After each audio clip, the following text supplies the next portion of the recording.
On est en mars 2020 et la France entière est confinée. Ça met un stop énorme dans le projet et une remise en question. Qu'est-ce qu'on fait? Est-ce qu'on continue à démarcher? Est-ce qu'on continue à aller voir les banques? Est-ce que c'était le bon moment? Est-ce que faut pas tout simplement tout arrêter en fait?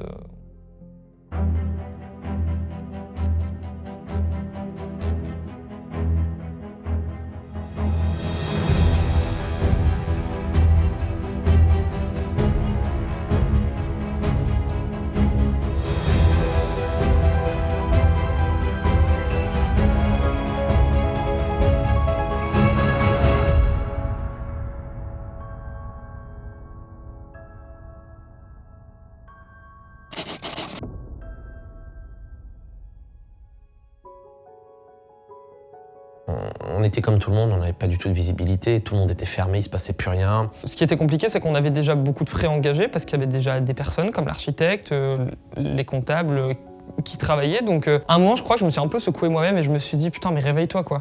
T'es en train de réaliser ton rêve là, t'es en train de créer un truc qui te fait rêver depuis gosse. Vas-y, c'est maintenant ou jamais. Donc quoi qu'il arrive, quand ça va être terminé, les gens vont avoir envie de sortir. C'est le premier truc que les gens voudront faire. Quand tout ça sera terminé, les gens voudront ressortir, voir leurs amis, ils voudront se divertir, ils voudront aller rigoler, s'amuser. Et puis finalement, c'est aussi ça qu'on fait dans notre métier avec Adrien, c'est que nous, on divertit les gens. Et puis on est arrivé à un moment, c'est marrant, vraiment en même temps où on s'est dit dans notre carrière, il faut qu'on mette un petit souffle nouveau parce qu'on fait la même chose depuis 10 ans et on a envie de se donner un nouveau défi. Donc ça tombait vraiment bien. Et on n'aurait pas lâché ça parce que si on n'avait pas eu ça, on se serait encore replié sur nous-mêmes, à faire ce qu'on fait depuis des années, la même chose. Il faut qu'on ouvre cet escape game pour nous, mais aussi pour faire du bien aux gens, pour les divertir. Voilà, ce que j'ai déjà dit, c'est notre petite mission qu'on a. On nous a donné une petite mission, c'est de divertir les gens, peu importe le moyen, c'est de le faire. On aurait pu se dire, on attend et on fout rien. Et on s'est dit non, limite on nous offre une opportunité, tout est en pause, on nous offre une opportunité de travailler à fond sur des axes qu'on avait prévu de moins bosser.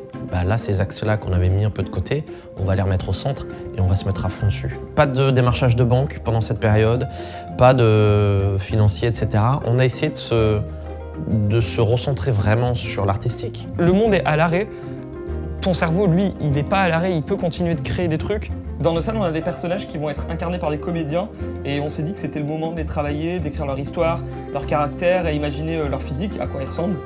Pour les créer, on s'est inspiré de pas mal de choses, mais surtout notamment de films, de séries ou de personnages qui étaient très iconiques de la pop culture. Pour Monsieur Lune, par exemple, on a évidemment le clown du film d'horreur Ça.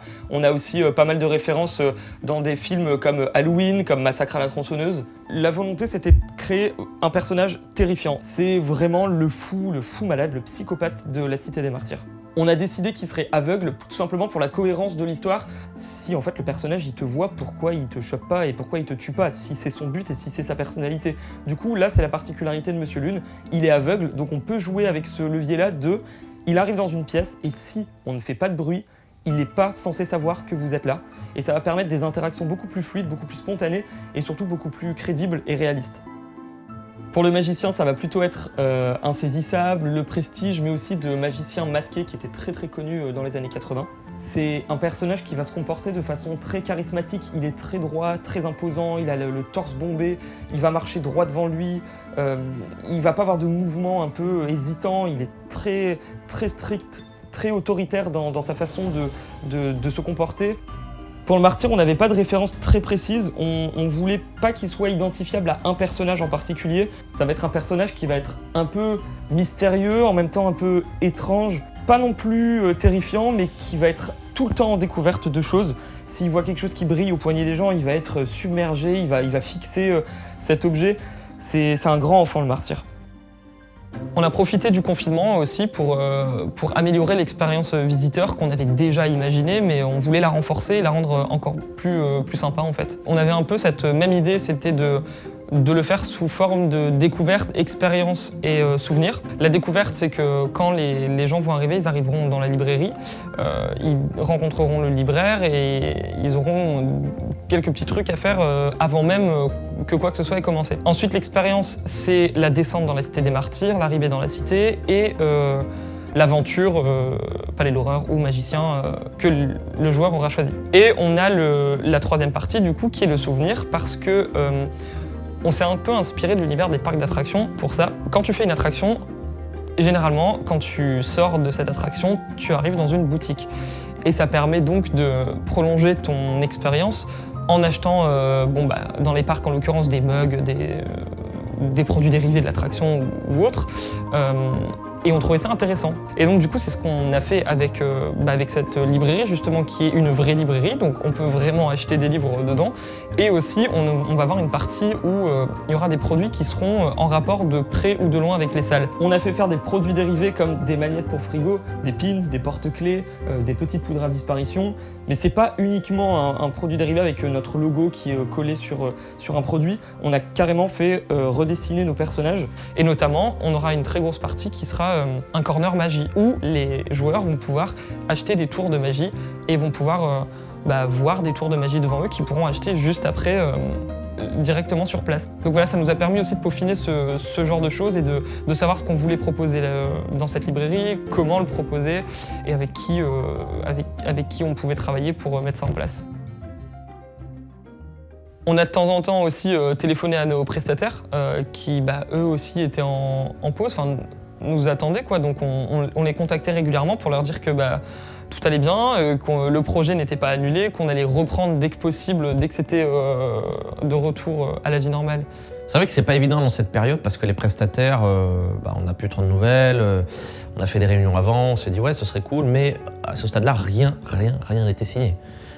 Aucun contrat, rien du tout. Donc eux n'étaient pas engagés, nous n'étions pas engagés. On est là quoi, nous oubliez pas, on est toujours dans les créations et on sera là à la sortie de cette crise. Donc du coup, on entretenait quand même la relation avec toutes les personnes qui étaient déjà un petit peu impliquées sur le projet.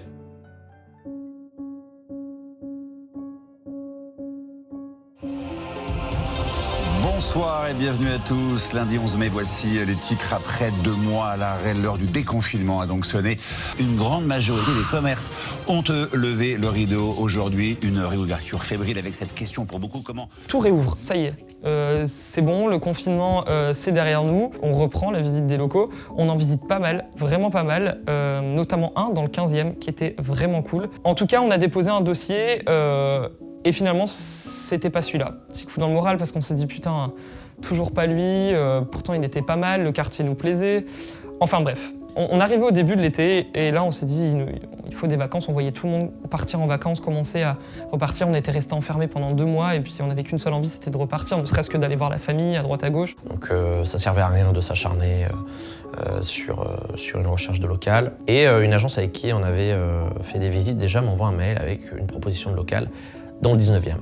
Et là, je vois l'annonce et je me dis, je pense que ce local, ce sera notre local.